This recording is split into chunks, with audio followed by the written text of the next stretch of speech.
Brian Walsh. There he is there live on your screen, has just been brought in to face a judge for these new murder charges. Let's listen in. Charged on the first day of January 2023 with assault and to beat Brian Walsh with intent to murder a dead person. You're also charged with returning the body hid without lawful authority, did willfully dig up or remove human remains.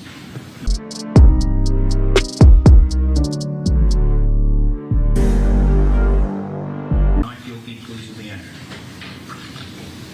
Do you understand those charges, Mr. Walsh? I do.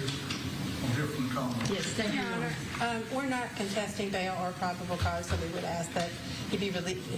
Thank you, Ms. Minor, but I have to satisfy myself with probable cause. Thank you. Thank you, Your Honor. Lynn Beeland for the Commonwealth. The defendant is now before the court charged with murder of his wife, Anna Walsh, as well as disinterring of a body. Anna was 39 years old and the mother of 3 children, 2, 4, and 6. Anna worked in Washington, D.C., splitting her time weekdays between D.C. during the week and staying in her house in Cohasset, where she lived with the defendant and their 3 kids. On January 4th of 2023, Cohasset police received a call from her Washington, D.C. employee indicating that she was missing. She was due to report to work on January 4th, but did not appear. She had a flight on January 3rd from Logan to D.C., which she did not board. Cohasset police went to their house at Chief Justice Cushing Highway for a well-being check. It was only at this time, when they met with the defendant, that he first reported his wife missing. Defendant stated his wife left the house at approximately 6 a.m. on January 1st, New Year's Day. He stated she took an Uber or a Lyft to go to the airport, that she was returning to D.C. for work. Records were checked and there were no Uber or Lyfts to that house on January 1st. Defendant said he had not spoken to his wife since the early morning hours on New Year's Day. Cohasset police were granted permission to bing on his phone to locate her or her phone.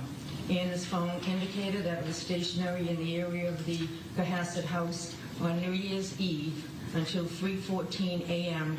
on January 2nd. There were no outgoing calls made at that time, and at 3:14 a.m. on the 2nd was turned off.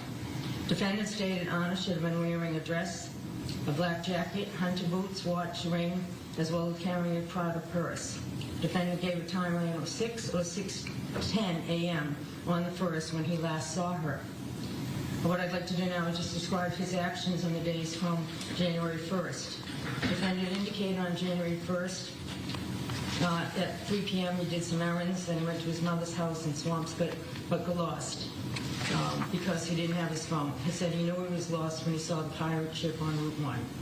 Defendant stayed 15 minutes, then went to Whole Foods and CVS. Surveillance was checked and he did not enter either of those stores.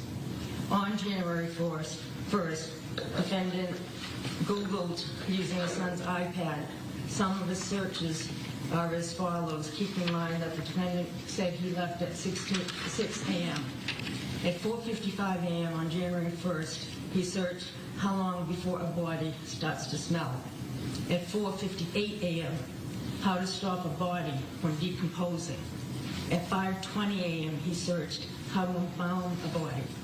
At 5:47 a.m., 10 ways to dispose of a dead body if you really need to. At 6:25 a.m. on the 1st, how long for someone to be missing to inherit. At 6:34 a.m. on the 1st, can you throw away body parts? At 9:29 a.m., what does formaldehyde do? At 9:34 a.m. on the 1st, how long does DNA last? At 9:59 a.m., can identification be made on partial remains? At 11:34 a.m., dismemberment and the best ways to dispose of a body. At 11:44, how to clean blood from wooden floor. At 11:56 on the 1st, luminol to detect blood. At 1:08, what happens when you put body parts in ammonia? At 1:21 p.m., is it better to throw crime scene clothes away or wash them? Those were on the January 1st. There was also information gained from the defendant's phone which showed on January 2nd he was at Home Goods in Norwell, where he purchased 3 rugs.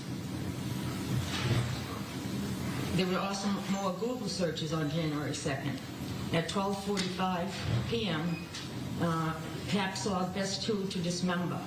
At 1:10 p.m., can you be charged with murder without a body? At 1:14 p.m., can you identify a body with broken teeth? On January 2nd, following those, the defendant was seen on surveillance at the Home Depot in Rockland. In checking the surveillance, the defendant is observed on a security camera pushing a cart. Items included cleaning products, mops, brushes, tape, tarp, a tie-up suit with boot covers, buckets, goggles, baking soda, a hatchet. He had a face mask and rubber gloves on at the time he was pushing the cart in Home Depot. At 5:32, he was seen at the Derby Street in Hingham, now removing the gloves and the mask. Data from his phone also tracked his whereabouts on January 3rd.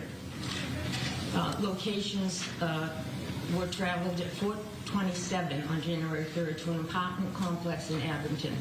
Surveillance shows the defendant's Volvo, as well as a male fitting the defendant's appearance, exit a car near the dumpster. He walks to the dumpster carrying a garbage bag. He's leaning, and it appears to be heavy as he has to heft it to the dumpster. He walks to the dumpster with the garbage bag and leaves it. On 4:48, he hit another complex in Abington, and at 5:10 p.m., cell phone shows records at another apartment in Brockton. Video shows a party consistent with his appearance and his Volvo. Again, he discarded items in the dumpster.